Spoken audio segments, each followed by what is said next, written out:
Assalamualaikum warahmatullahi wabarakatuh. Bismillahirrahmanirrahim. Hamdan wa thana'an laka ya Allah, salatan wa salaman laka ya Habiballah, wa ala alika wa ashabika ya khaira khalqillah laka ya Rasulullah, wa li jami'i man ittaba'a dinaka ya Habiballah, haqiqatan min ladun Adam la yaumil qiyamah. Wa nakhusu khususan minhum ila hadratis Syekh Abdul Qadir Al-Jailani qaddasallahu sirrahu radhiyallahu lana wa lahumul Fatihah. A'udzu billahi minasy syaithanir rajim. Bismillahirrahmanirrahim. Alhamdulillahi rabbil alamin arrahmanir rahim maliki yaumiddin. Iyyaka na'budu wa iyyaka nasta'in ihdinas siratal mustaqim. Siratal ladzina an'amta 'alaihim ghairil maghdubi 'alaihim waladdallin. Amin. Litaqarrubina ilallahi ta'ala limahabbatina ila rasulillah sallallahu alaihi wasallam li salamatina fid dini wad dunya wal akhirah liqadai duyunina liqadai hajatina min hawaijid dunya wal akhirah litaysiri arzaqina halalan thayyiban mubarakan katsiran wasa'ah li sihhati jasadina wa qulubina li syamradina zahiran batina لدفع البلايا والمحن والفتن والأمراض والأسقام لمنافعنا لمصالحنا لأهل بيتنا وأولادنا وذرياتنا وجوارنا وأصدقائنا وجميع المسلمين والمسلمات والمؤمنين والمؤمنات الأحياء منهم والأموات ولعز الإسلام والمسلمين بجودك يا الله بشفاعة نبيك يا الله ببركة أوليائك يا الله وبأسرار الفاتحة. أعوذ بالله من الشيطان الرجيم. بسم الله الرحمن الرحيم. الحمد لله رب العالمين الرحمن الرحيم مالك يوم الدين. إياك نعبد وإياك نستعين اهدنا الصراط المستقيم صراط الذين أنعمت عليهم غير المغضوب عليهم ولا الضالين. آمين. أعوذ بالله من الشيطان الرجيم. بسم الله الرحمن الرحيم. آمن الرسول بما أنزل إليه من ربه والمؤمنون كل آمن بالله وملائكته وكتبه ورسله لا نفرق بين أحد من رسله وقالوا سمعنا وأطعنا غفرانك ربنا وإليك المصير. Allah. Ini berbicara tentang hubungan manusia dengan Allah Ta'ala lewat pintu keimanan. Nah, keimanan itu melampaui rasionalitas, melampaui akal pikiran manusia. Justru karena Allah Ta'ala itu tak sepenuhnya bisa dipikirkan, Allah Ta'ala tak sepenuhnya terjangkau oleh rasionalitas, maka kita diberi bekal untuk beriman kepada hadiratnya. Jadi karena itu orang-orang yang beriman itu bisa melampaui rasionalitas orang-orang yang cerdas. Karena betapa banyak orang yang secara akal pikiran cerdas tapi tak kunjung beriman kepada Allah Subhanahu wa Ta'ala. Jadi karena itu kecerdasan itu, intelektualitas itu, rasionalitas itu tidak bisa diandalkan untuk mengantarkan seseorang kepada Allah dengan keimanan. Secara harfiah, iman itu berarti percaya. Tapi kepercayaan saja itu tidak cukup. Kepercayaan itu, keimanan itu harus dibuktikan dengan adanya kepatuhan. Apa artinya percaya kepada Allah kalau tidak patuh? Al-Quran misalnya menjelaskan bahwa andaikan orang-orang kufur itu ditanya siapa yang menciptakan langit dan bumi, mereka pada tahu Allah, begitu. Tapi pengetahuan mereka bahwa Allah yang menciptakan langit dan bumi tidak otomatis menjadikan mereka itu patuh dan tunduk kepada hadiratnya. Tidak otomatis. Jadi karena itu setelah kita memiliki keimanan, kepercayaan, maka kita harus berjuang untuk mengamalkan ajaran-ajaran Allah yang disampaikan oleh nabinya kepada kita. Kullun amana billahi wa malaikatihi wa kutubihi. Ini sudah kita jelaskan beberapa malam yang silam. Sekarang wa rusulihi. Jadi kullun masing-masing rasul dan para pengikutnya itu masing-masing itu semuanya itu beriman kepada Allah, kepada malaikat-malaikat Allah, kepada kitab-kitab Allah. Sekarang wa rusulihi al-munabbiha ala ulil basair wan nuha. Jadi para rasul itu utusan-utusan Allah Ta'ala ke tengah kancah kehidupan itu, terutama memiliki tugas untuk menyadarkan orang-orang yang memiliki potensi mata batin. Mata batin ya. Mata batin itu melihat makna. Mata kepala melihat warna. Jadi diutusnya para rasul terutama untuk mengkoneksikan umat manusia yang memiliki mata batin agar mata batin itu bisa dengan leluasa menemukan ajaran-ajaran kebenaran yang bisa membawa mereka kepada Allah Subhanahu wa taala. Jadi dalam kaitannya, dalam keterhubungan kita dengan Allah Ta'ala, yang sangat dipentingkan itu adalah mata batin. Sebab mata lahiriah itu tidak bisa menyaksikan kebenaran.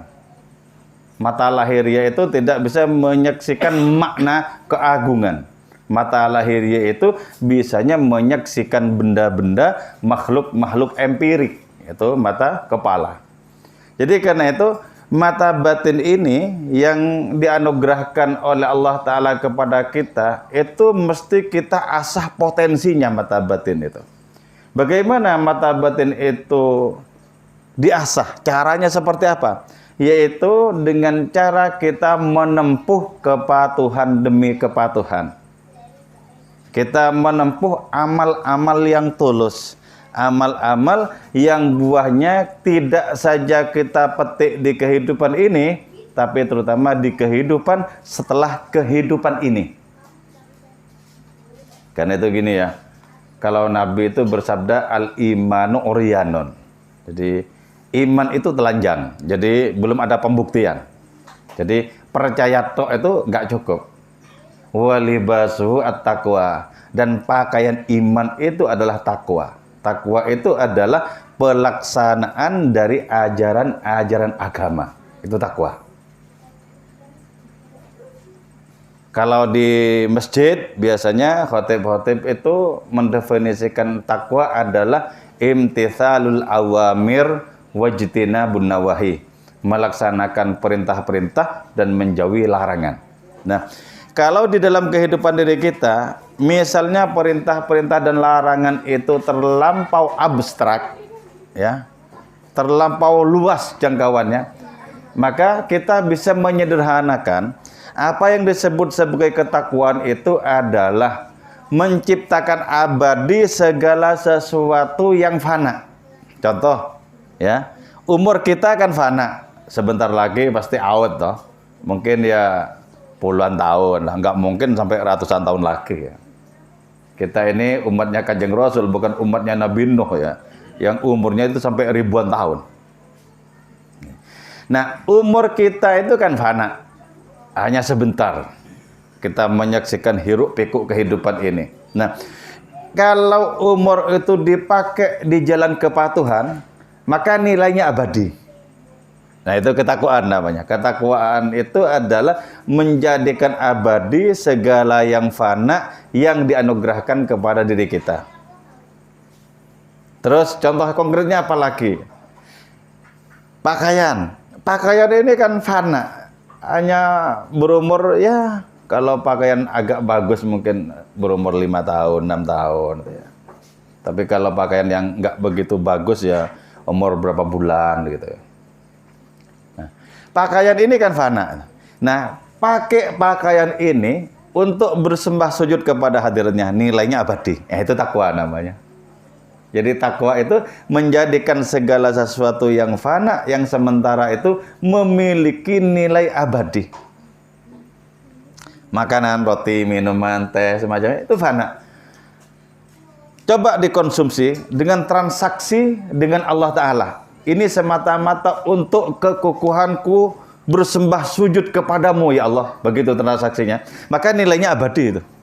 Makanan, minuman abadi. Karena itu kata Maulana Rumi ya, di dalam kitab Masnawinya ya, ada seorang nyonya, kata Maulana Rumi itu, sedang merebus buncis. Buncis itu bilang kepada sang nyonya itu tadi, tolong nyonya, tekan aku dengan irusmu, biar cepat matang. Sebentar lagi aku akan menjadi kekuatan orang beriman.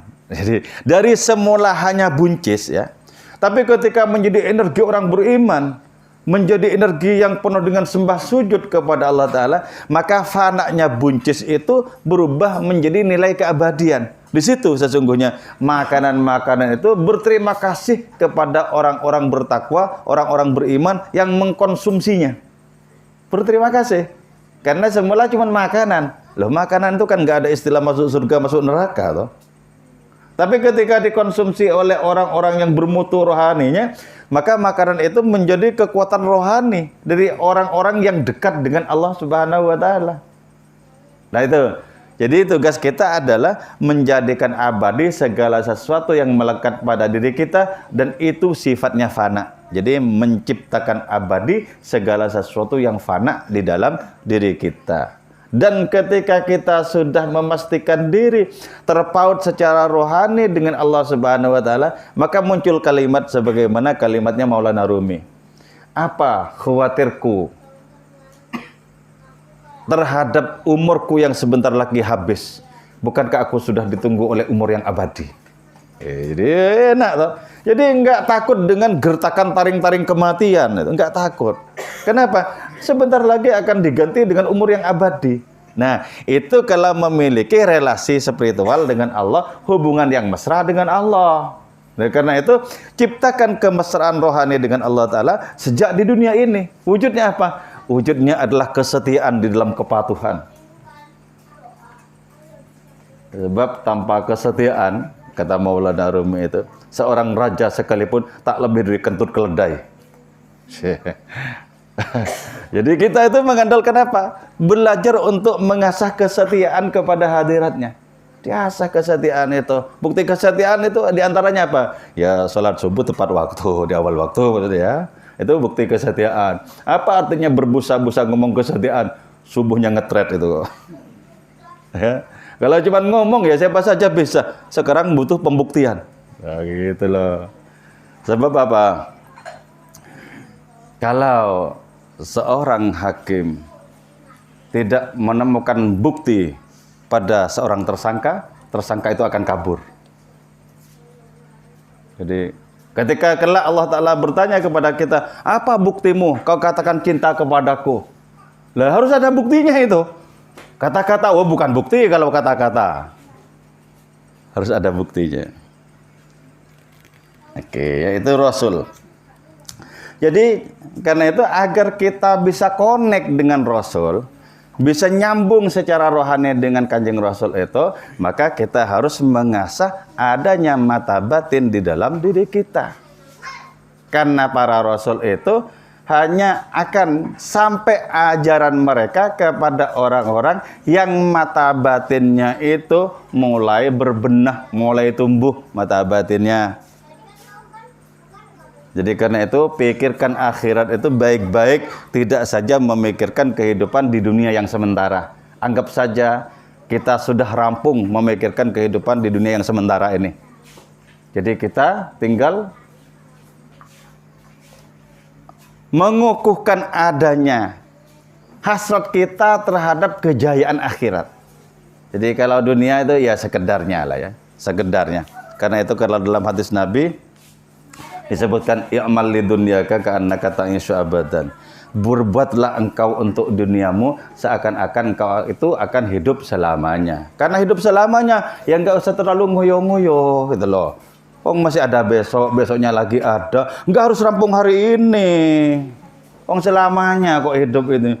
Kok kayak besok mau tidak ada kan gitu. Ya.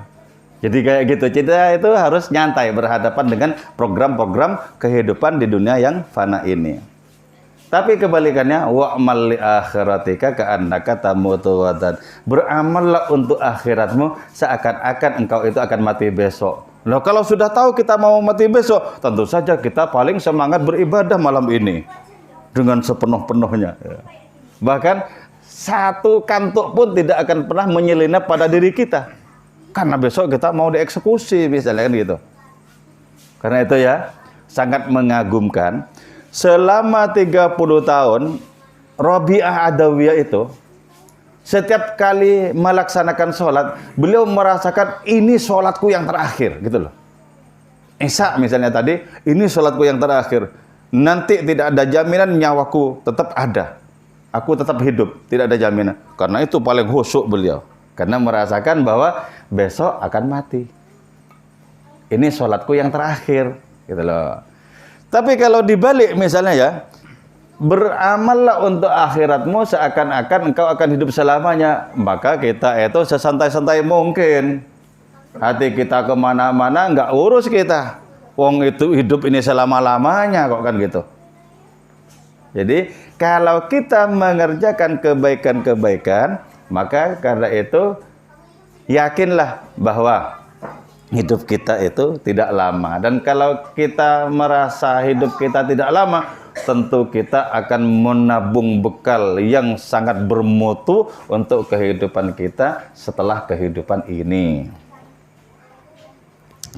Wanuha, para rasul itu diutus untuk orang-orang yang memiliki intelektualitas rohani. Jadi ada ya. Jadi kecerdasan rohani itu tidak sama dengan kecerdasan akademik atau kecerdasan intelektual. Itu tidak sama. Ada orang yang kelihatannya itu lugu, tapi rohaninya cerdas. Apa buktinya rohaninya cerdas orang itu lugu? Buktinya sergap ibadahnya. Cerdas ini. Cerdas. Sebab kalau tidak cerdas secara rohani, gak mungkin orang itu sergap ibadahnya. Gak mungkin. Pasti leda-lede. Jadi kecerdasan rohani itu yang membuat siapapun bisa tersambung dengan para rasul. Kecerdasan rohani.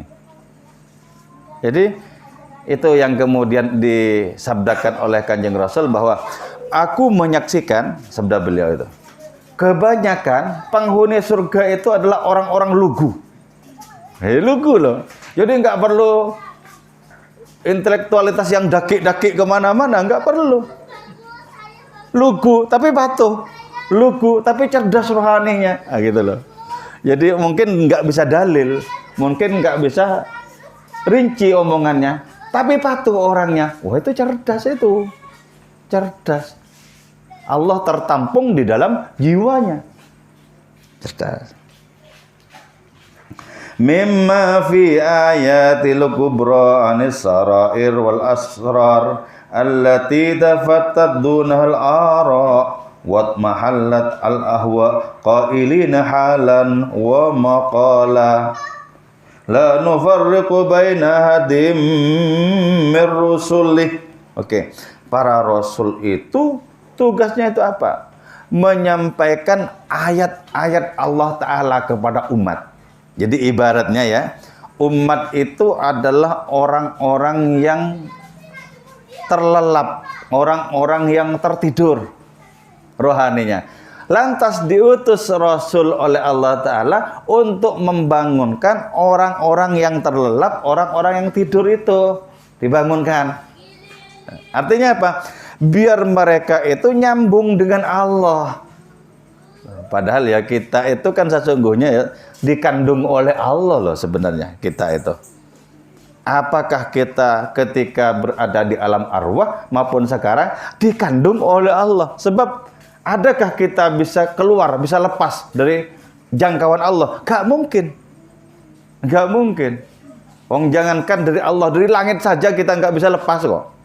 Coba kita berada di tanah lapang, di tengah sawah, kan dikurung sama langit. Coba keluar dari kurungan itu gimana caranya? Kan nggak bisa. Nah, dari langit saja kita tidak bisa lepas, apalagi dari kemahaan Allah Ta'ala yang luasnya tak bertepi itu. Nggak mungkin bisa lepas. Nggak mungkin. Nah, walaupun kita itu dikandung oleh Allah Ta'ala, tidak serta-merta kita merasakan bahwa kita itu berada dalam kandungan kasih sayangnya. Belum tentu merasakan. Jadi aneh lah ya. Yang maha dekat itu belum tentu dirasakan kemahadekatannya. Padahal tidak ada apapun yang lebih dekat kepada kita dibandingkan dekatnya Allah Ta'ala kepada kita. Jadi itu loh, manusia itu kan hatinya berisi segala sesuatu yang disenangi. Nah, ketika disenangi dekat. Nah, Allah Ta'ala yang paling dekat itu kemudian seperti tak tersentuh. Aneh toh? Aneh. Setiap saat itu kita dilayani oleh Allah Ta'ala. Kalau kita tidur dan kemudian bisa bangun, itu karena dibangunkan oleh Allah. Kalau tidak dibangunkan, sampai kapanpun tidak akan pernah bangun. Kita juga sehat, katakanlah ini yang lolos dari virus-virus corona gitu ya, katakanlah gitu, kita berbaik sangka walaupun ada yang sudah pernah kena. Nah, tapi kan ini juga merupakan salah satu perlindungan Allah Ta'ala kepada diri kita itu loh. Jadi kalau sampai hati kita itu kosong, tak merasakan sentuhan kasih sayang Allah Subhanahu wa Ta'ala, itu kan berarti apa? Yang perlu dimelekkan itu adalah mata batin, yang perlu dimelekkan itu adalah kecerdasan spiritual. Perlu melek. Segala sesuatu itu tidak otomatis kok. Misalnya begini ya, kita menempuh ikhtiar, salah satunya bervaksin misalnya ya, vaksin Sinovac atau Astra itu, bervaksin. Itu tidak otomatis kok melindungi kita dari corona. Kalau Allah Ta'ala tidak berperan, tembus juga itu. Sama dengan misalnya kita makan, tidak otomatis kok itu mengenyangkan kita. Kalau Allah Ta'ala tidak menghendaki kenyang, ribuan piring kita makan gak akan pernah kenyang. Nah, jadi peran-peran Allah Ta'ala itu dibalik tindakan-tindakan keseharian. Nah, merasakan peran-perannya itulah sesungguhnya yang mau dikoneksikan oleh para rasul kepada umat mereka masing-masing. Biar connect dengan Allah, biar connect. Padahal ya mestinya otomatis itu connect dengan Allah karena Allah yang terdekat. Tapi herannya adalah min wujudi qahri ta'ala an hajabaka bima laysa bimaujudin mahu. Bukti bahwa Allah Ta'ala itu maha perkasa. Allah Ta'ala itu bisa membuat kita hijab sehingga kita tidak merasakan Allah. Padahal hakikatnya hijab itu tidak ada loh. Jadi tidak ada apapun yang menghalangi Allah kepada kita. Tidak ada apapun yang menghalangi kita kepada Allah. Sejatinya seperti itu. Sebab kalau masih ada penghalang, berarti Allah nggak bisa menembus penghalang dong. Kan itu? Iya, nggak mungkin segala sesuatu itu tembus kok di hadapan Allah Subhanahu wa Ta'ala. Tapi kenapa kok orang tidak bisa menyaksikan Allah Ta'ala gitu loh. Nah, itu merupakan bukti dari kemahaperkasaan Allah Ta'ala menciptakan hijab yang sesungguhnya hijab itu tidak ada. Heran ya, manusia lebih memperhatikan segala hal ihwal yang jauh. Yang jauh atau yang nisbi diperhatikan sekali. Seluruh makhluk itu kan nisbi sebenarnya. Bisa disebut ada, bisa disebut tidak ada. Tapi yang nisbi itu yang menyelusup ke dalam hati. Menyelusup ke dalam hati. Sementara yang mutlak Allah Subhanahu wa Ta'ala seperti terusir dari dalam hati. Nah, itu yang sesungguhnya perlu kita benahi itu ya. Bagaimana kok sampai kita tak merasakan kemahaan Allah Ta'ala, itu yang perlu kita benahi. Kalau perkara ilmu pengetahuan, termasuk ilmu pengetahuan agama, insya Allah sudah cukup ya. Wong sekarang itu ceramah-ceramah itu sudah surplus kok. Sudah berlebih kok. Sudah berlebih ceramah-ceramah, lebih dari berbagai macam perspektif lagi. Lebih kok. Tapi bagaimana itu bisa menjadi realitas rohani, itu yang tidak mudah, itu yang wajib kita perjuangkan. Jadi tugasnya para rasul itu adalah menyampaikan rahasia-rahasia kerohanian yang selama ini itu tidak terjangkau oleh batin manusia. Misalnya tentang kemahaan Allah, kemahadekatan Allah, Allah satu-satunya itu loh. Itu yang disampaikan oleh para rasul dengan bahasa yang penuh dengan kelembutan, dengan bahasa yang penuh dengan keikhlasan. Loh. Jadi para rasul itu nggak mungkin tidak ikhlas. Paling ikhlasnya orang ya para rasul itu. Tapi ini kenyataannya. Tidak lantaran mereka adalah orang-orang paling ikhlas, maka kemudian diterima oleh umat mereka dengan penuh keikhlasan pula. Tidak ternyata ya, tidak. Jadi itu artinya apa? Tidak setiap niat baik itu diterima dengan baik-baik. Tidak setiap niat baik diterima baik-baik. Coba, kurang ikhlas apa mereka itu, para rasul itu? Wong mereka dipercaya oleh Allah Ta'ala untuk diutus ke gelanggang umat manusia. Dan sudah sepenuh-penuhnya atas nama hadiratnya, tetap saja ditolak oleh orang-orang yang tidak sanggup menyediakan mata batin yang jernih, yang tidak sanggup menyediakan intelektualitas spiritual di dalam dirinya sendiri. Ditolak. Allati tafattat dunhal ara. Jadi gini, para rasul itu kan menyampaikan firman-firman Allah Subhanahu wa taala. Disebut nabi karena membawa kabar dari Allah Subhanahu wa taala. Disebut rasul karena diutus untuk menyampaikan kabar-kabar keilahian itu kepada umat manusia. Nah, itu ya, apa yang disampaikan oleh para rasul itu akan menjadikan akal-akal parsial itu, akal-akal permukaan itu menjadi kocar-kacir. Menjadi kocar-kacir. Karena itu kemudian maka keimanan ini yang dijadikan tameng. Jadi ketika akal itu tak sanggup untuk bisa menerimanya, maka keimanan dijadikan tameng. Contoh misalnya ya, Nabi itu ditertawakan orang ketika mengabarkan bahwa beliau itu tadi malam itu menempuh Isra dan Mi'raj dari Mekah menuju Palestina, dari Palestina menuju di luar segala ruang. Orang-orang yang cerdas di Mekah itu, termasuk para penyair gitu ya, dari waktu itu tertawa itu. Wah, mulai kesurupan ini. Makanya mereka bilang begini, Muhammad, coba angkat kakimu yang kanan. Diangkat sama Nabi. Terus kakimu yang kiri, ya nggak bisa. Ngangkat dua kaki saja nggak bisa. Bagaimana bercerita baru datang dari langit tertinggi.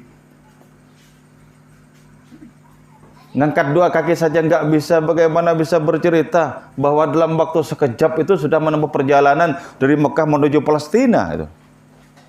Nah, itu kan sesungguhnya orang-orang itu cerdas secara lahir ya, tapi gitu ya, tidak memiliki kesanggupan untuk menerima dengan keimanan. Nah, itu yang disebut dengan bahwa akal parsial manusia itu kocar-kacir di hadapan ayat-ayat Allah Subhanahu wa taala. Kocar-kacir. Jadi karena yang diandalkan itu cuma akal parsial, maka tidak bisa menerima kenyataan seperti itu. Bahkan ya, ketika Nabi itu diminta untuk menunjukkan kemukjizatan, Nabi kemudian menantang balik, kemukjizatan macam apa yang kau inginkan? Sekarang siang Muhammad katanya. Tolong langsung sekarang juga dirubah jadi malam. Dan malam itu bukan hanya malam, tapi malam yang berbulan purnama. Bukan hanya malam yang berbulan purnama, belahlah bulan purnama itu juga sekarang. Itu kan di luar akal manusia bahwa hal itu akan terjadi. Di luar akal manusia itu. Tapi kemudian Nabi sholat 2 rakaat. 2 rakaat. Setelah salat 2 rakaat kemudian bermunajat kepada Allah Subhanahu wa taala. Dan Allah Maha tahu apa yang diminta oleh umatnya yang sangat membangkang itu. Kemudian dikasih kuasa Nabi oleh Allah Ta'ala, ditunjuk matahari, terbenam kau, terbenam langsung. Terbenam. Ketika matahari terbenam, rembulan Purnama Raya muncul. Ketika muncul Purnama Raya ditunjuk oleh Nabi, terbelah kau. Terbelah. Satunya berada di belakang gunung, satunya di depan gunung. Dan ketika ditanyakan kepada kabilah-kabilah yang jauh, apakah engkau semalam menyaksikan bulan terbelah? Iya, terbelah. Apakah lantas dengan demikian mereka beriman? Ya tidak juga. Ini sihir paling. Jadi tidak memiliki wadah untuk menampung kejadian luar biasa itu dengan keimanan. Tak punya wadah. Jadi akal itu sudah kocar-kacir, tidak pasti mereka itu kemudian menyerah kepada kebenaran Allah Ta'ala dengan keimanan. Belum tentu. Belum tentu. Jadi itulah sebabnya kecerdasan parsial itu tidak bisa diandalkan. Hanya kecerdasan rohani yang bisa mengantarkan kita menjadi lebih dekat kepada Allah Subhanahu wa taala. Di suatu waktu ya, Abu Jahal datang ke hadapan Nabi membawa kerikil. Muhammad, kalau engkau memang Rasul, memang utusan Allah Ta'ala, tentu engkau tahu apa yang ada di genggamanku ini. Kata Abu Jahal, dia sudah pede sekali bahwa Nabi tidak akan tahu apa yang ada di genggamannya. Nabi malah memberikan respon yang lebih. Bagaimana kalau tidak saya tebak semata, tapi saya suruh yang di genggamanmu itu baca syahadat.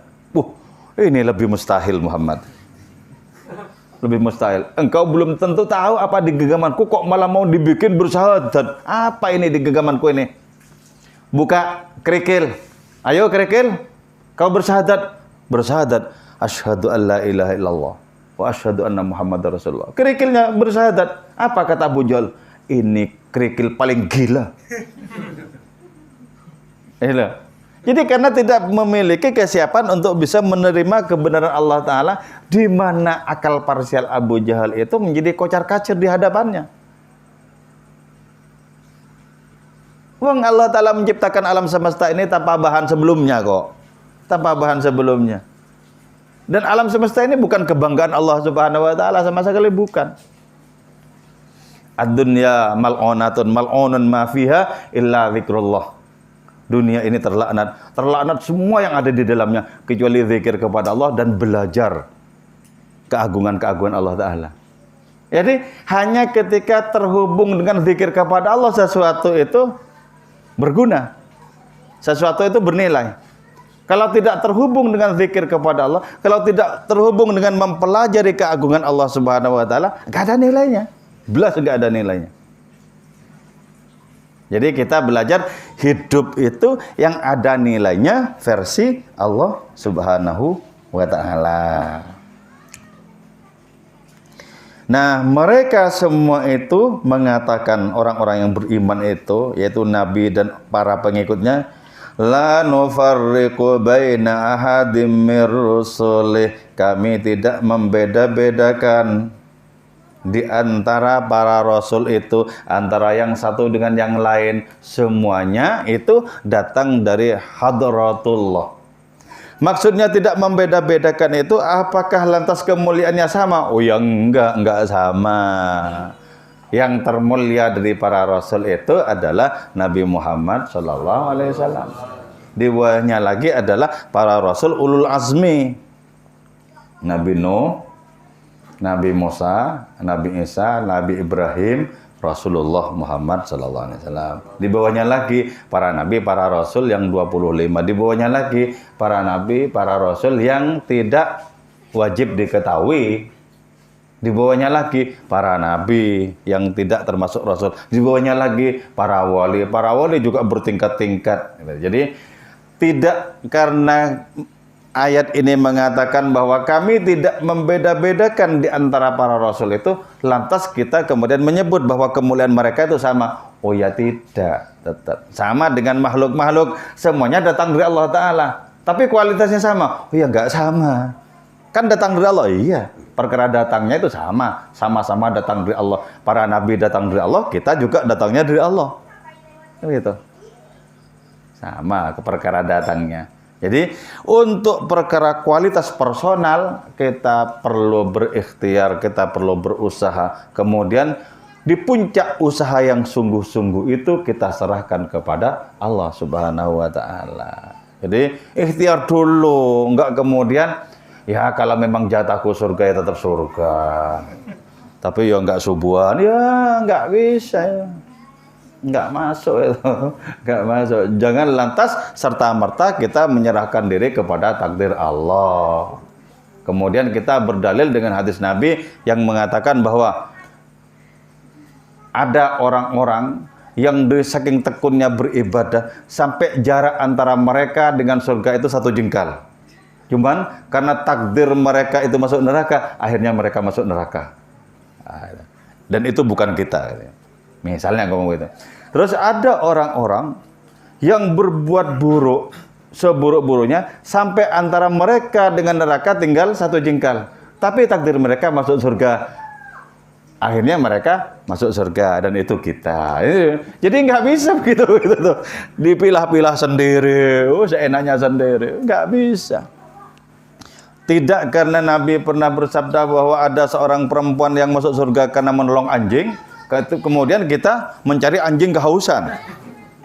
Ya sudah kelewat, sudah didahului oleh perempuan yang masuk dalam hadis Nabi itu. Sehingga kemudian kita mencari yang enak-enak, yang sesuai dengan cara berpikir kita, sesuai dengan syahwat kita. Ya belum tentu ketompo monggo Allah Subhanahu wa taala. Belum tentu. Jadi kita itu harus berikhtiar bersungguh-sungguh. La nufarriqu baina hadin min rasulih. Oke, saya kira itu yang saya sampaikan. Moga-moga manfaat dan barokah untuk diri kita. Wal afu minkum. Wassalamualaikum warahmatullahi wabarakatuh.